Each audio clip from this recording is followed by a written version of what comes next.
Hello, कैसे हैं आप लोग। I hope you guys are doing well. और आज जो हम टॉपिक डिस्कस करने वाले हैं वो है टाइप 2 हाइपर सेंसिटिविटी। और कल हम लोगों ने हाइपर सेंसिटिविटी शुरू किया था, उसके अंदर टाइप 1 हाइपर सेंसिटिविटी हम लोग ऑलरेडी डिस्कस कर चुके हैं। तो आज के लेक्चर में हम लोग क्या क्या पढ़ने वाले हैं। आज हम लोग टाइप 1 हाइपर सेंसिटिविटी के कुछ इनहिबिटर्स कल रह गए थे, पहले उनको डिस्कस करेंगे। देन हम लोग टाइप 2 हाइपर सेंसिटिविटी के बारे में जानेंगे कि जो टाइप 2 हाइपर सेंसिटिविटी होती है, हाइपर सेंसिटिव रिएक्शंस होते हैं, वो किन फैक्टर्स की वजह से होस्ट की बॉडी में जनरेट होते हैं, उनके क्या क्या कॉजेज होते हैं, कौन से immune cells type 2 hyper sensitivity में इन्वॉल्व होते हैं। तो बिना डिले किए स्टार्ट कर लेते हैं आज के लेक्चर को। और अगर आप लोगों ने अभी तक चैनल को सब्सक्राइब नहीं किया है देन चैनल को सब्सक्राइब कर लीजिए, बेल आइकन को प्रेस कर लीजिए और अपने फ्रेंड्स को भी आप लोग ये वीडियो शेयर कर सकते हैं who are preparing for the same exam, ताकि वो लोग भी हमारे साथ जुड़ सकें। तो बिना डिले किए स्टार्ट कर लेते हैं आज का टॉपिक। सबसे पहले टाइप 1 हाइपर सेंसिटिविटी के इनहिबिटर्स के बारे में जान लेते हैं। तो इनहिबिटर्स क्या होते हैं जो किसी रिएक्शन को इनहिबिट कर दें। यानी टाइप 1 हाइपर सेंसिटिविटी में हम लोगों ने कल डिस्कस किया कि जो activated hyper activated immune response generate होता है वो एलर्जेंस की वजह से होता है। और उसके अंदर जो इम्यून सेल्स और एंटीबॉडीज इन्वॉल्व होती हैं वो मास्ट सेल और आईजीई एंटीबॉडीज इन्वॉल्व होती हैं। तो ये बेसिक बातें ऑलरेडी हम कर चुके हैं। तो सबसे पहला जो इनहिबिटर है उस टाइप 1 हाइपर सेंसिटिविटी का वो एपिनेफ्रीन है। और ये जो नेचुरल इनहिबिटर है ये क्या करता है कि मास्ट सेल के डीग्रेनुलेशन को रोक देता है, उसको ब्लॉक कर देता है। और यही काम एक दूसरा इनहिबिटर भी करता है जिसका नाम थियोफाइलिन्स है। और ये जो थियोफाइलिन है ये हमारा ग्रीन टी में पाया जाता है और ये भी बिल्कुल वैसे ही इनहिबिट करता है टाइप 1 हाइपर सेंसिटिविटी को जिस तरीके से एपिनेफ्रीन कर रहा था। और दोनों करते क्या है, दोनों मास्ट सेल के डीग्रेनुलेशन को रोक देते हैं। तो कल हम लोग डिस्कस किए थे कि मास्ट सेल का डीग्रेनुलेशन किस तरीके से होता है। थोड़ा सा यहाँ पर बना करके समझ लेते हैं और थोड़ी सी और जगह बना लेते हैं। तो पहले एक और चीज़, एक और इनहिबिटर को देख लो। अगला सेकंड लिखा हुआ है कॉर्टिसोन।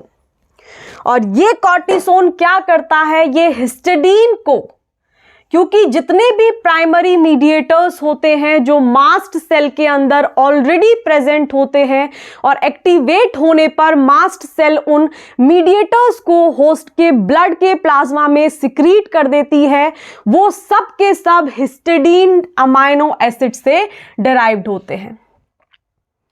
तो कॉर्टिसोन क्या करता है, कॉर्टिसोन हिस्टिडीन का कन्वर्जन हिस्टामीन में होने ही नहीं देता। तो सबसे पहले वो बेसिक चीज जो हम कल डिस्कस किए थे वो देख लो कि मान लो टाइप 1 हाइपर सेंसिटिविटी कब हो रही थी कि मान लो कोई एलर्जन है। और एलर्जन क्या क्या हो सकते हैं, कल हम लोग बात किए थे। एलर्जन कोई डस्ट का पार्टिकल हो सकता है, कोई मिस्ट हो सकता है, कोई प्लांट का सीड है, पॉलन ग्रेन्स हो सकते हैं, हाइड्रोकार्बन हो सकते हैं। तो कोई एलर्जन है और ये जो एलर्जन है होस्ट की बॉडी के अंदर एंटर कर गया। जैसे ही ये एलर्जन होस्ट की बॉडी के अंदर एंटर करेगा, होस्ट की बॉडी के अंदर आईजीई एंटीबॉडी सॉल्युबल फॉर्म में प्रेजेंट होगी। तो जैसे ही ये एलर्जन होस्ट की बॉडी के अंदर एंटर हुआ और इसको होस्ट के ब्लड के प्लाज्मा में एक एंटीबॉडी मिलती है, आईजीई एंटीबॉडी। और हम लोगों को पता है कि आईजीई एंटीबॉडी के पास 2 टर्मिनल होते हैं, या किसी भी एंटीबॉडी के पास 2 टर्मिनल्स होते हैं। तो जिधर वेरिएबल रीजन प्रेजेंट होते हैं, यानी जहां पर पैराटोप्स होते हैं, जहां पर एंटीजन की बाइंडिंग साइट्स होती हैं, इस पोर्शन को हम नाम देते हैं पैराटोप्स। और पैराटोप्स के दूसरी साइड में एक रीजन प्रेजेंट होता है, एक टर्मिनल होता है जिसको सी टर्मिनल बोलते हैं, और यहां पर एफसी रीजन होता है इस एंटीबॉडी का।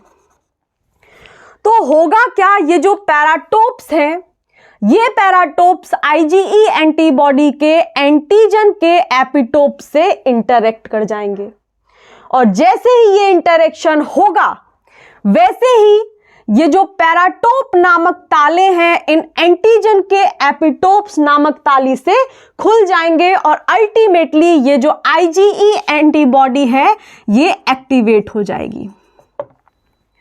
और एक्टिवेट होने के बाद ये जो आईजीई एंटीबॉडी है इसका ये जो एफसी रीजन है, और एफसी रीजन किस टर्मिनल की तरफ होता है, सी टर्मिनल की तरफ। ये जो एफसी रीजन है, इस एफसी रीजन के जो रिसेप्टर्स होते हैं वो एक तरीके की इम्यून सेल के सरफेस पर लगे हुए होते हैं। कल हम लोग डिस्कस किए थे, वो कौन सी सेल है, मास्ट सेल। तो मास्ट सेल के सरफेस पर इस आईजीई एंटीबॉडी के एफसी रीजन के रिसेप्टर्स यानी ताले लगे हुए होते हैं, और जैसे ही ये आईजीई एंटीबॉडी का इंटरेक्शन उस एंटीजन के एपिटोप्स के साथ होता है, ये एक्टिवेट हो जाती है और सीधा अपने तालों की तरफ भागती है जो कि मास्ट सेल के सरफेस पर लगे हुए हैं। और जैसे ही ये एफसी रीजन इस रिसेप्टर से जाकर के बाइंड करता है तो ये जो मास्ट सेल है ये जाग जाती है, ये न्यूक्लियस इसका एक्टिवेट हो जाता है, और एक्टिवेट होने के बाद ये मास्ट सेल का डीग्रैन्युलेशन हो जाता है। और कल हम लोग इन रिसेप्टर्स का नाम भी देखे थे, तो ये रिसेप्टर्स का नाम होता है FCER1 या फिर CD23 रिसेप्टर्स होते हैं। इन तालों का नाम ये था। तो हुआ क्या है कि आईजीई एंटीबॉडी का ये जो एफसी रीजन है, इस एफसी रीजन की जो एफिनिटी है मास्ट सेल पर लगे हुए आईजीई के रिसेप्टर्स के लिए है, और जैसे ही ये आईजीई एंटीबॉडी किसी एंटीजन के साथ इंटरेक्ट करती है वैसे ही जा करके ये एक्टिवेट हो जाएगी, और एक्टिवेट होने के बाद मास्ट सेल के ऊपर लगे हुए अपने रिसेप्टर्स की तरफ भागेगी, और भागने के बाद जैसे ही ये रिसेप्टर मतलब ताला, वहां पर एफसी रीजन कंटेन किए हुए एंटीबॉडी आईजीई मतलब ताली, जैसे ही इन दोनों का इंटरेक्शन होगा ये मास्ट सेल एक्टिवेट हो जाएगी, और एक्टिवेट होने के बाद इसका डीग्रैन्युलेशन हो जाएगा। और डीग्रैन्युलेशन के अंतर्गत ये दो तरीके के मीडिएटर्स को, प्राइमरी मीडिएटर्स और सेकेंडरी मीडिएटर्स को होस्ट के ब्लड के प्लाज्मा में सिक्रीट कर देगी। और अंतर क्या होता है प्राइमरी और सेकेंडरी मीडिएटर्स में, वो कौन कौन से मीडिएटर्स होते हैं जो प्राइमरी में आते हैं, कौन से सेकेंडरी में आते हैं, काम क्या करते हैं, ये सारी चीज़ें हम लोग कल डिस्कस कर चुके हैं ऑलरेडी। तो अभी तक अगर जाके चेक नहीं किया है देन चेक दैट वीडियो। तो डीग्रैन्युलेशन में ये प्राइमरी और सेकेंडरी मीडिएटर्स को होस्ट के ब्लड में सिक्रीट कर देगी। तो हो क्या रहा था, ये हमारा थियोफाइलिन और जो एपिनेफ्रिन इनहिबिटर है टाइप 1 हाइपरसेंसिटिविटी का, इस मास्ट सेल को डीग्रैन्युलेट नहीं होने देता है। और जब मास्ट सेल डीग्रैन्युलेट नहीं होगी वो किसी भी तरीके से प्राइमरी सेकेंडरी मीडिएटर को होस्ट के ब्लड के प्लाज्मा में सिक्रीट नहीं करेगी। तो इतनी बात समझ में आई। वहीं पर अगर हम अगले इनहिबिटर की बात करें तो वो एंटीहिस्टामीन्स होते हैं, और ये जो एंटीहिस्टामीन्स होते हैं ये मॉलिक्यूल्स जाकर के हिस्टामीन के रिसेप्टर्स को ब्लॉक कर देते हैं। मतलब इस केस में हिस्टाडीन डिराइव्ड अमाइनो एसिड से हिस्टामीन बन तो जाते हैं, लेकिन जो हिस्टामीन के मॉलिक्यूल मतलब जो प्राइमरी मीडिएटर ये मास्ट सेल सिक्रीट करती है वो जा करके अपने तालों पर बाइंड नहीं कर पाते। और वो कौन से ताले हैं, H1 receptor and H2 receptors. और ये दोनों ही रिसेप्टर्स GPCR जैसे होते हैं, मतलब ट्रांसमेम्ब्रेन प्रोटीन्स होते हैं। तो इतनी बात समझ में आई कि ये जो एंटीहिस्टामीन्स हैं ये एंटीहिस्टामीन्स जा करके हिस्टामीन के रिसेप्टर्स को ब्लॉक कर देते हैं, और जैसे ही हिस्टामीन्स के रिसेप्टर्स ब्लॉक हो जाएंगे आगे की प्रोसेसिंग बंद हो जाती है। और प्रोसेसिंग हम लोग कल ऑलरेडी डिस्कस कर चुके हैं। वहीं अगर हम अगले इनहिबिटर को देखें तो कुछ इम्यूनोसप्रेसेंट्स भी होते हैं जो कि टाइप 1 हाइपरसेंसिटिविटी को होस्ट की बॉडी में होने से रोकने के लिए दिए जाते हैं। और वो कौन कौन से हैं? कुछ कॉर्टिकोस्टेरॉइड्स हैं, कुछ रेपामाइसिन के ड्रग्स हैं। ये इम्यूनोसप्रेसेंट्स होते हैं जो कि टाइप 1 हाइपरसेंसिटिविटी के इनहिबिटर्स की तरह काम करते हैं। तो ये तो हो गए हमारे 5 इनहिबिटर्स। पहला एपिनेफ्रिन, दूसरा कॉर्टिसोन, तीसरा एंटीहिस्टामिन्स, चौथा थियोफाइलिन जो ग्रीन टी का पार्ट होता है, और अल्टीमेटली ये थियोफाइलिन जाकर के इस मास्ट सेल को डीग्रैनुलेट होने से रोक देगा। और जब मास्ट सेल डीग्रैनुलेट नहीं होगी तो जो प्राइमरी मीडिएटर्स उसके अंदर ऑलरेडी प्रेजेंट हैं ना तो वो सिक्रीट होंगे, और जो secondary mediator mast cell activate होने के बाद बनाती है ना ही वो बनेंगे। और लास्ट में हम लोगों ने देखा इम्यूनोसप्रेसेंट जैसे कॉर्टिकोस्टेरॉइड और रेपामाइसिन ड्रग्स, ये भी टाइप 1 हाइपरसेंसिटिविटी को इनहिबिट करने का काम करते हैं। तो आज हम लोग जो डिस्कस करने वाले हैं वो टाइप 2 हाइपरसेंसिटिविटी है। और ये जो टाइप 2 हाइपरसेंसिटिविटी है टाइप 1 हाइपरसेंसिटिविटी से किस तरीके से अलग होती है, पहले हम लोग ये डिस्कस करेंगे। क्या कारण होते हैं जिनसे टाइप 2 हाइपरसेंसिटिविटी होस्ट की बॉडी में जनरेट हो जाती है, डेवलप हो जाती है, ये हम लोग डिस्कस करेंगे और कुछ एग्जाम्पल्स भी देखेंगे। तो पहली चीज इस टाइप 1 हाइपरसेंसिटिविटी के अंदर जो आती है वो यही है कि जो टाइप 1 हाइपरसेंसिटिविटी थी वो एलर्जेंस की वजह से हो रही थी। उसमें आईजीई एंटीबॉडी और mast cell hyper activated response host की बॉडी में जनरेट कर दे रहे थे। और टाइप 2 हाइपरसेंसिटिविटी सरफेस एंटीजन जो आरबीसी पर प्रेजेंट होते हैं उनकी वजह से होती है। सरफेस एंटीजन जो कार्ब्स के रेसिड्यूज आरबीसी के सरफेस पर प्रेजेंट होते हैं, इन रेसिड्यूज की वजह से टाइप 2 हाइपरसेंसिटिविटी हमारी होस्ट की बॉडी के अंदर देखने मिलती है। और कैसे होती है वो आगे देखो।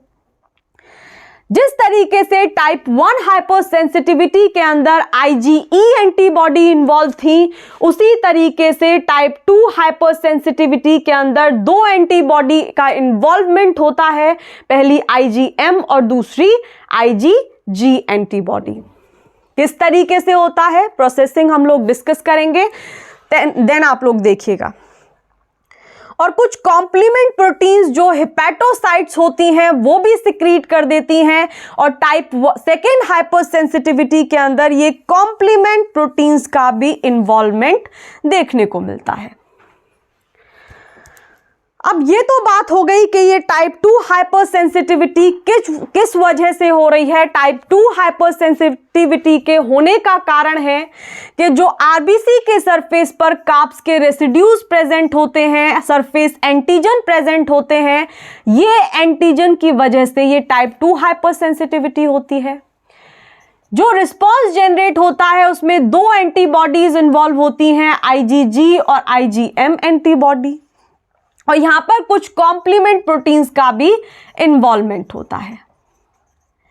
अब बात कर लेते हैं कि ये होती क्यों है।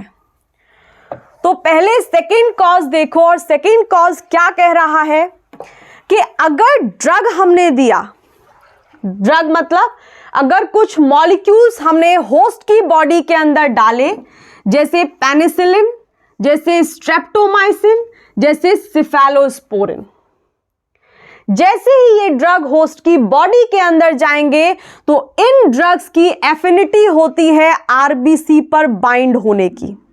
मतलब ये है हमारी मान लो आरबीसी, और हम लोगों को पता है कि ये जो आरबीसी है, इस आरबीसी पर जाकर के ये ड्रग्स जो हमने दिए हैं, कौन कौन से ड्रग्स थे, like penicillin, like cephalosporin, like streptomycin, ये ड्रग जाकर के इस आरबीसी के सरफेस पर बाइंड कर जाएंगे। तो ये मान लो ये हमारे ड्रग हैं और ये हमारी आरबीसी है। इस आरबीसी के सरफेस पर ब्लैक वाले, ब्लैक से मैंने ड्रग्स को डिनोट कर दिया है, ये ड्रग बाइंड करके। अब ऐसा स्ट्रक्चर वाला प्रोटीन, ऐसा सीक्वेंस वाला प्रोटीन बी सेल को और टी सेल को डेवलपमेंट के टाइम पर नहीं दिखाया गया था। मतलब कि ये जो प्रोटीन है, आरबीसी जो प्रोटीन था हमारा, इस प्रोटीन को बी सेल को और टी सेल को डेवलपमेंट के टाइम पे दिखाया गया होगा। इसी वजह से जो आरबीसी हैं हमारी खुद की, उनके लिए जो बी सेल्स होती हैं और टी सेल्स होती हैं वो इम्यून रिस्पॉन्स जनरेट नहीं करेंगी। लेकिन जैसे ही ये सेफेलोस्पोरिन, स्ट्रेप्टोमाइसिन, पेनिसिलिन ड्रग इस आरबीसी के सरफेस पर जाकर के बाइंड हो जाएंगे तो अब एक नया मॉलिक्यूल बन गया, एक नया एंटीजन बन गया। और एक ऐसा एंटीजन बन गया जिस एंटीजन का बी सेल और टी सेल को बिल्कुल नहीं पता है। तो अब इस न्यू एंटीजन को जो बी सेल्स होंगी और टी सेल्स होंगी वो फॉरेन कंसीडर करना स्टार्ट कर देंगी। तो आ रही है चीजें समझने में, क्योंकि आरबीसी को बी और टी सेल रिकॉग्नाइज करती हैं लेकिन ऐसे एंटीजन को रिकॉग्नाइज नहीं करती, ऐसे प्रोटीन को रिकॉग्नाइज नहीं करती जिसमें आरबीसी के सरफेस पर कुछ और मॉडिफिकेशन हो गए हैं। तो आगे क्या होता है, इस नियो एंटीजन के खिलाफ होस्ट की बॉडी में दो तरीके की एंटीबॉडीज बनना स्टार्ट हो जाती हैं। IgM and IgD antibodies are produced. और ये जो एंटीबॉडीज बनती हैं ये जा करके इस नियो एंटीजन को मारना स्टार्ट कर देती हैं। और क्योंकि ये नियो एंटीजन हमारी खुद की आरबीसीज थी तो आरबीसीज का लाइसिस होना स्टार्ट हो जाता है। और जब आरबीसीज का लाइसिस होना स्टार्ट हो जाता है तो वहां पर एक कंडीशन डेवलप हो जाती है जिसको हम एनीमिया नाम देते हैं। भली भांति परिचित होंगे आप लोग। यानी आरबीसीज की कमी होने लग जाती है होस्ट की बॉडी में। तो ये हो क्यों रहा है? ये इसलिए हो रहा है क्योंकि आरबीसी के प्रोटीन को तो हमारी बी और टी सेल रिकॉग्नाइज करती हैं कि ये हमारा सेल्फ एंटीजन है, ये हमारा खुद का प्रोटीन है। लेकिन आरबीसी के सरफेस पर जब ये स्पेसिफिक ड्रग जाकर के बाइंड कर जाते हैं तो ये नया एंटीजन बन जाता है और इस नए एंटीजन को हमारी बी सेल्स और टी सेल्स रिकॉग्नाइज नहीं कर पाती, जिसके बाद जो बी सेल्स हैं वो एक्टिवेट हो जाती हैं, डिफरेंशिएट हो जाती हैं।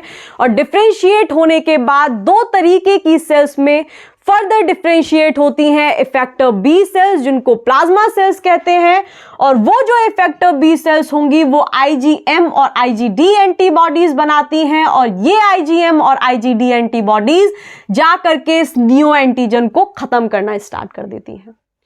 क्योंकि ये नियो एंटीजन में हमारी खुद की आरबीसीज थी तो आरबीसीज का कंसंट्रेशन डाउन होना शुरू हो जाता है और एक कंडीशन डेवलप हो जाती है होस्ट की बॉडी में जिसको एनीमिया नाम देते हैं।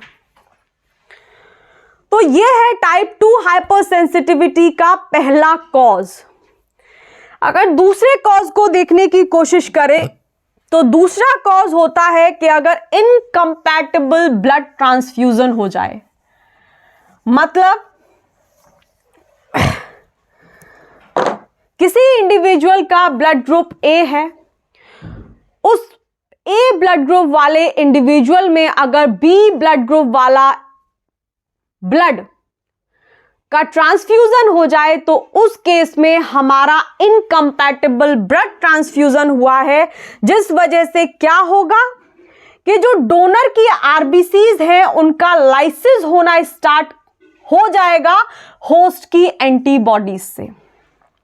ये कंसेप्ट आप लोग ऑलरेडी जानते होंगे, तो इतना डिटेल में हम लोग डिस्कस नहीं कर रहे हैं इनकम्पैटिबल ब्लड ट्रांसफ्यूजन को। इसमें सिर्फ इतना समझ लो कि टाइप 2 हाइपर सेंसिटिविटी अगर इनकम्पैटिबल ब्लड ट्रांसफ्यूजन होता है तो उससे भी डेवलप होती है, क्योंकि इस केस में क्या होता है कि डोनर की जो आरबीसीज हैं, होस्ट की एंटीबॉडीज उनका लाइसिस करना स्टार्ट कर देती हैं, क्योंकि मैचिंग नहीं हुई है एंटीजेंस की, क्योंकि दूसरे तरीके का एंटीजन इनकॉर्पोरेट किया गया है, और दूसरे तरीके का एंटीजन अगर इनकॉर्पोरेट किया गया है तो उसको फॉरेन कंसीडर किया जाएगा। तो ये है हमारा टाइप 2 हाइपर सेंसिटिविटी, और कल हम लोग डिस्कस करेंगे टाइप 3 हाइपर सेंसिटिविटी। लेकिन उससे पहले एक और कॉज रह जाता है टाइप 2 हाइपर सेंसिटिविटी के अंदर, RH फैक्टर वाला, कि कार्बोहाइड्रेट के एंटीजन से अलग भी आरबीसी के ऊपर कुछ फैक्टर्स प्रेजेंट होते हैं जिन्हें हम मेम्ब्रेन प्रोटीन्स और RH फैक्टर्स नाम देते हैं। तो लगे हाथों वो भी डिस्कस कर लेते हैं, वरना उसके लिए एक नया लेक्चर बनाना पड़ेगा। तो ये हो गए हमारे 2 कॉज, और 2 कॉज क्या है एक बार ब्रीफ कर लो पहले। टाइप 2 हाइपर सेंसिटिविटी एलर्जन की वजह से नहीं होती है, ये आरबीसी के सरफेस पर जो एंटीजन प्रेजेंट होते हैं उनकी वजह से देखने को मिलती है। अगर एंटीबॉडीज की बात करें तो IgE एंटीबॉडी हमारी टाइप 1 हाइपर सेंसिटिविटी में इन्वॉल्व होती है, लेकिन इस केस में IgM और IgG एंटीबॉडी जो effector plasma B cell secrete करती हैं वो इन्वॉल्व होती हैं। कुछ कॉम्प्लीमेंट प्रोटीन्स भी होते हैं जो हेपेटोसाइट्स बना देती हैं टाइप 2 हाइपर सेंसिटिविटी के केस में। अगर कॉज देखने की कोशिश करें कि होती क्यों है, होती ये 3 कारणों की वजह से है। पहला, अगर इनकम्पैटिबल ब्लड ट्रांसफ्यूजन हो जाए, यानी मैचिंग ब्लड ग्रुप वाला ब्लड ट्रांसफ्यूज नहीं किया गया है, तो उस केस में क्या होता है कि डोनर की जो आरबीसीज हैं, होस्ट की एंटीबॉडीज उनका लाइसिस करना स्टार्ट कर देती हैं। और इससे पहले हम लोगों ने एक और कॉज डिस्कस किया कि आरबीसी के सरफेस पर कुछ स्पेसिफिक ड्रग्स होते हैं जिनकी एफिनिटी होती है आरबीसी के सरफेस के लिए, वो वहां जाकर के बाइंड हो जाते हैं, और जैसे ही वो वहां जाकर के बाइंड हो जाते हैं तो एक नया प्रोटीन बन जाता है जिसको बी और टी सेल्स रिकॉग्नाइज नहीं कर पाती। और जब हमारी बी और टी सेल को कोई ऐसा मॉलिक्यूल नजर आता है जो उनके डेवलपमेंट के टाइम पर उनको नहीं दिखाया गया था, तो वो उस मॉलिक्यूल के खिलाफ लाजमी सी बात है इम्यून रिस्पॉन्स जनरेट करना स्टार्ट कर देती हैं। और वो कौन कौन से ड्रग्स थे? पेनिसिलिन, स्ट्रेप्टोमाइसिन, और एक और था सेफेलोस्पोरिन करके। तो if you guys wanna take screenshot, take it. उसके बाद एक तीसरा फैक्टर और रह गया है जिसका नाम है RH फैक्टर, वो हम लोग डिस्कस कर लेते हैं।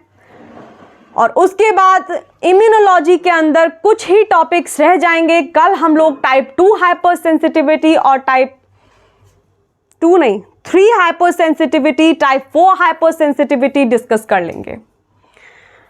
तो अब है तीसरा कॉज के बारे में हम लोग बात कर रहे हैं, और तीसरा कॉज हमारा होता है RH फैक्टर।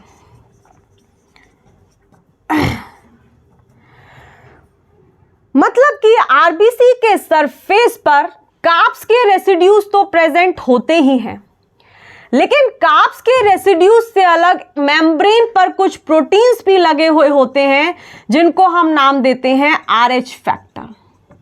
तो एक तरीके से ये जो RH फैक्टर हैं ये मेम्ब्रेन के प्रोटीन्स होते हैं। तो पहले यही चीज लिखो इन RH फैक्टर के बारे में, पता तो चले कि ये होते क्या हैं, कि अदर देन कार्ब्स एंटीजन,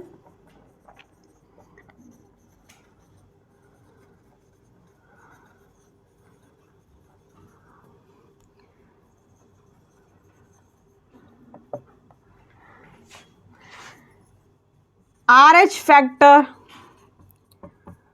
मतलब मेम्ब्रेन पर कुछ proteins are also present on the surface of RBC. ठीक है, ये RH फैक्टर भी हम लोग आई थिंक 11th या 12th स्टैंडर्ड से ही पढ़ते आ रहे हैं, और जो लोग बायोलॉजी जिनका बैकग्राउंड है वो लोग पता ही होगा उनको, लेकिन फिर भी क्योंकि सिलेबस के अंदर है we guys should discuss it. तो होता क्या है, RH फैक्टर से टाइप 2 हाइपर सेंसिटिविटी किस तरीके से जनरेट होती है वो देख लो।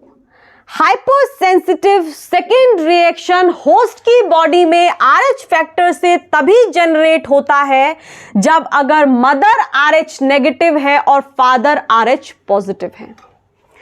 और वो कैसे होगा, क्योंकि फादर RH पॉजिटिव हो गए और अगर बच्चा RH पॉजिटिव होता है तो पहले केस में क्या होता है, पहली बार डिलीवरी के अंदर क्या होता है और दूसरी बार क्या होता है वो देखो इधर। तो अगली बात यही है कि हाइपर सेंसिटिव रिएक्शन सेकेंड वाला होस्ट की बॉडी के अंदर तभी होगा when mother is RH negative and father is RH positive. ठीक है, तो देखो इधर हो क्या रहा है। सपोज करो ये मदर है और ये फादर जी हैं, ये हैं हमारी RH नेगेटिव और ये हैं RH पॉजिटिव। नेगेटिव पॉजिटिव समझ में आता होगा, मतलब मदर के केस में RBC के सरफेस पर ये मेम्ब्रेन प्रोटीन नहीं है इसलिए एब्सेंट है नेगेटिव, और इसमें प्रेजेंट है तो ये पॉजिटिव। तो इसमें दो केस जनरेट होते हैं, पहला केस क्या है और दूसरा केस क्या है। तो अगर ऐसी कंडीशन है और फर्स्ट प्रेगनेंसी है तो उस केस में क्या होगा, तो ए नाम देके लाइक फर्स्ट प्रेगनेंसी के केस में क्या होगा।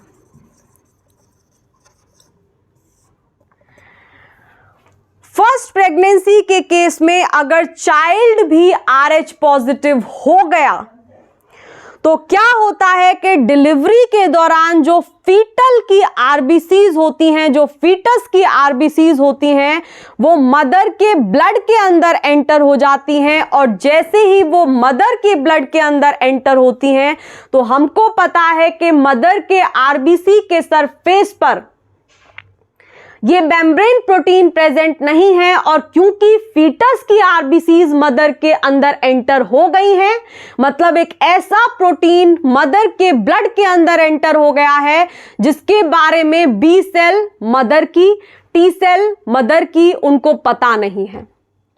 तो उस केस में क्या करती हैं, वो मदर की जो B सेल्स होती हैं और T सेल्स होती हैं उस फीटस की RBCs को जिनके ऊपर RH फैक्टर लगा हुआ है उनको फॉरेन कंसीडर करना स्टार्ट कर देती हैं, और जैसे ही फॉरेन कंसीडर करना स्टार्ट कर देती हैं तो होस्ट की बॉडी के अंदर यानी मदर का जो इम्यून सिस्टम होता है वो एक्टिवेट हो जाता है, और ultimately anti RH factor antibodies बन जाती हैं और मेमोरी सेल्स भी बन जाती हैं उसी स्पेसिफिक एंटीजन के लिए, फीटल RBCs के लिए।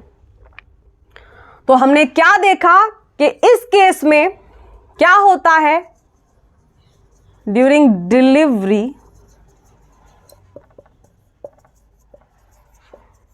फीटल RBCs एंटर हो जाती हैं मदर के ब्लड के अंदर,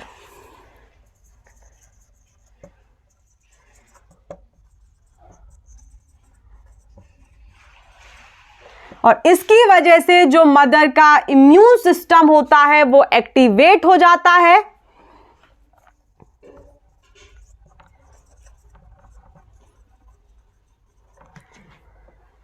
सिस्टम इज एक्टिवेटेड, और ये एक्टिवेट होने के बाद यहां पर दो तरीके की सेल्स बन जाती हैं मदर के इम्यून सिस्टम के अंदर, एंटी RH एंटीबॉडीज प्लस इसी के लिए मेमोरी सेल्स। तो अगर दूसरी बार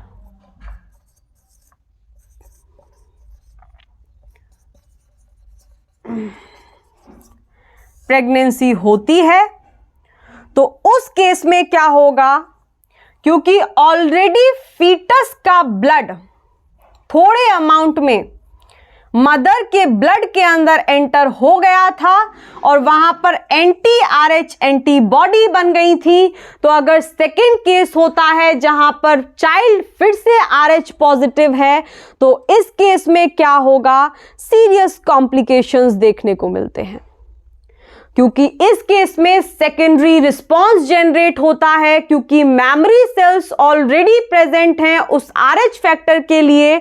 तो होता क्या है कि ये जो एंटी RH एंटीबॉडी मदर के ब्लड के अंदर बन गई थी, ये फीटस के अंदर एंटर हो जाती हैं और फीटल RBCs का लाइसिस करना स्टार्ट कर देती हैं, जिससे एक कंडीशन डेवलप हो जाती है और उसको हम नाम देते हैं एरिथ्रोब्लास्टोसिस फीटलिस। इस बारे में भी आप लोगों को पता होगा। तो सेकेंड केस में सीरियस कॉम्प्लिकेशंस देखने मिलते हैं अगर चाइल्ड फिर से RH पॉजिटिव है। तो ये चीजें भी नोट डाउन कर लो। Serious complications are seen if child is again RH positive। और क्या होता है वो आप लोगों को मैं बता ही चुकी हूं कि सेकेंडरी रिस्पॉन्स जनरेट हो जाता है मदर के इम्यून सिस्टम के अंदर, और सेकेंडरी रिस्पॉन्स में क्या होता है कि वो जो एंटी RH एंटीबॉडीज थी जो पहली बार में मदर के इम्यून सिस्टम के अंदर बन गई थी, वो फीटस के अंदर एंटर हो जाती हैं, produced by mother's immune system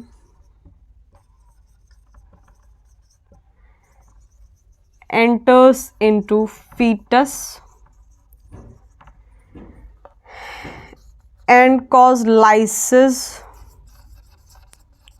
of fetal RBCs।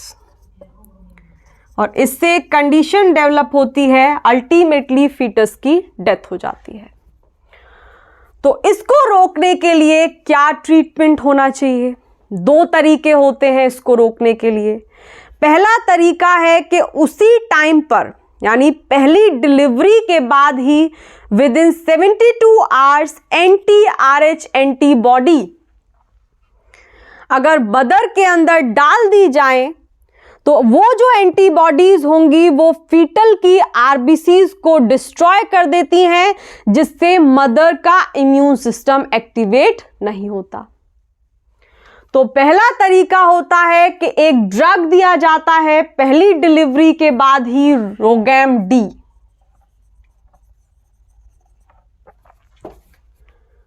रोगैम या फिर इसी को हम बोलते हैं एंटी डी। और ये जो रोगैम डी है ये विद इन 72 आवर्स दिया जाता है, जिससे कि जो एंटीबॉडीज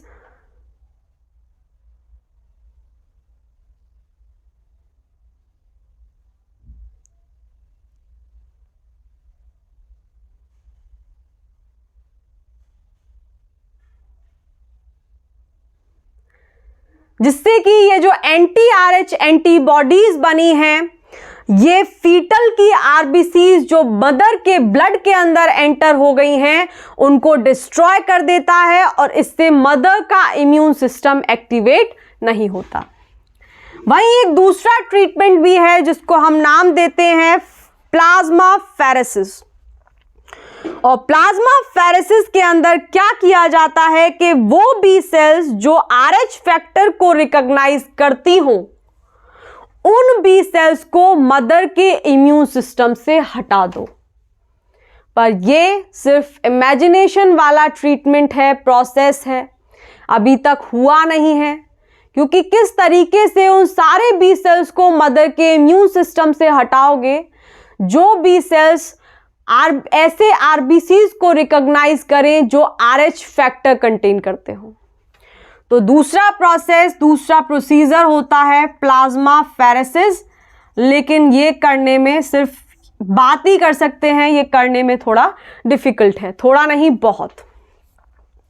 तो प्लाज्माफेरेसिस के अंदर क्या किया जाता है, जो RH फैक्टर को बी सेल्स रिकॉग्नाइज करती हों उन सारी बी सेल्स को हटा दो मदर के इम्यून सिस्टम से, लेकिन ये प्रोसीजर बहुत डिफिकल्ट होता है। तो ये हो गया हमारा तीसरा कॉज टाइप 2 हाइपरसेंसिटिविटी के अंदर, और कल के वीडियो के अंदर हम लोग टाइप 3 हाइपरसेंसिटिविटी डिस्कस करेंगे।